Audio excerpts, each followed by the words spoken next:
मुख्यमंत्री नीतीश कुमार के घर के सामने एक महिला जाती है और जान देने लग जाती है। ये सब कुछ गणतंत्र दिवस के दिन हुआ है।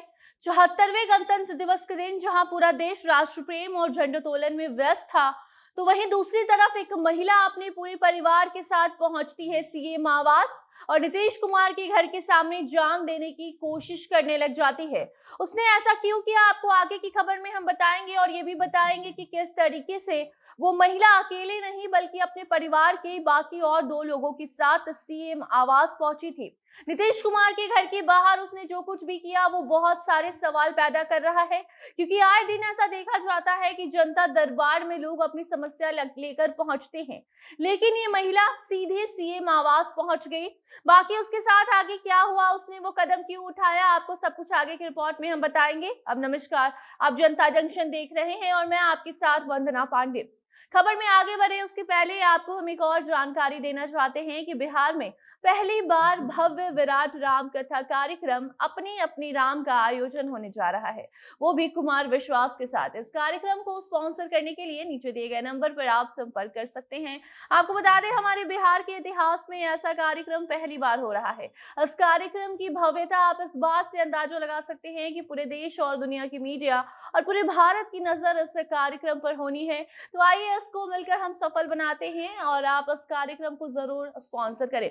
बता दें कि कार्यक्रम सोमवार 6 फरवरी को बापू सभागार ज्ञान भवन पटना में हो रहा है। तो अब खबर पर आते हैं, जहां मुख्यमंत्री नीतीश कुमार के आवास के पास एक महिला पहुंचती है और जान देने की कोशिश करने लग जाती है।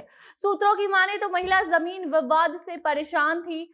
जब उसे किसी की मदद नहीं मिली तो पहुंच गई सीएम आवास और वहां जाकर अपने परिवार के 2 और बाकी सदस्यों के साथ आत्मदाह करने की कोशिश करने लगी। हालांकि उसे बचा लिया गया, लेकिन खबरों की माने तो महिला काफी ज्यादा परेशान थी और अगर वक्त पर नहीं रोका जाता तो वो कुछ गलत कर बैठती। ये मामला तब का है जब पूरे देश में 74वें गणतंत्र दिवस का उत्सव मन रहा था। गणतंत्र दिवस और सरस्वती पूजा की खुशी में लीन लोग एक दूसरे को बधाइयां दे रहे थे और भारतीय होने पर गर्व महसूस कर रहे थे।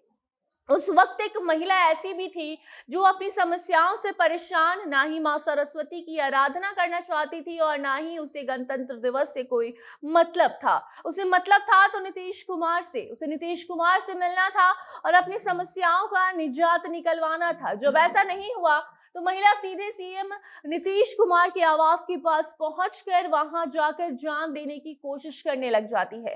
खबरों की माने तो सचिवालय थाने के आईपीएस मेस के आगे मुख्यमंत्री आवास के पास एक महिला अपने परिवार के 2 लोगों के साथ पहुंचती है और उसे देखकर ऐसा लग रहा था कि वो बहुत ज्यादा परेशान है। लोगों का ये भी कहना है कि वो वहां आत्मदाह करने पहुंची थी। हालांकि जैसे ही सचिवालय थाने की पुलिस को इस बात की जानकारी हुई तो उसने तीनों को हिरासत में ले लिया और थाना लाकर तीनों से पूछताछ होने लगी। इसके बाद ये बात सामने आई कि महिला का नाम मंजू देवी है, जो कि सीतामढ़ी की रहने वाली बताई जा रही है। सीतामढ़ी की बली गांव के वार्ड नंबर 2 में ये महिला रहती है। परेशान महिला को पहले समझाने की कोशिश की गई और ये बताया गया कि उसकी बात सुनकर, समस्याओं को समझकर उसे आश्वासन दिया गया कि जल्द ही मुख्यमंत्री उसकी समस्या का निजात निकालेंगे और इसके लिए उसे कोई गलत कदम उठाने की जरूरत नहीं है, बल्कि जनता दरबार अगर वो जाएगी तो उसकी समस्या सुनी जाएगी और उस समस्या को दूर भी किया जाएगा। उसके बाद महिला शांत होती है और फिर महिला के साथ जो बाकी और 2 लोग होते हैं उनको पुलिस छोड़ देती है। महिला का कहना है कि वो जमीन विवाद से परेशान है, उसके पास कोई और चारा नहीं था, इसीलिए वो पहुंच गई सीएम आवास। महिला के मुताबिक उसके पति महेंद्र चौधरी 4 भाई हैं। सभी को अपने अपने हिस्से की जमीन मिली हुई है और सभी के कागजात उसके पति के भाइयों के पास है।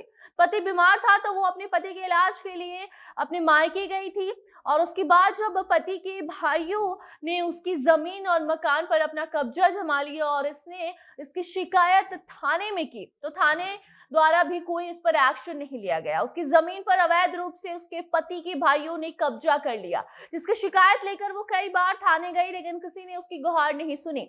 आखिरी रास्ता उसके पास यही बचा कि वो मुख्यमंत्री आवास जाए। सूत्रों की माने तो उनका कहना है कि महिला आत्मदाह करने पहुंची थी, लेकिन सचिवालय के थाना अध्यक्ष भागीरथ प्रसाद ने बताया है कि महिला ऐसा कुछ भी नहीं करने वाली थी। वो बस अपनी समस्या से इतनी ज्यादा परेशान हो गई थी कि सीएम आवास पहुंच गई। जबकि उसको बताया गया कि वो जनता दरबार जाएगी तो उसकी सारी परेशानियां दूर हो जाएंगी।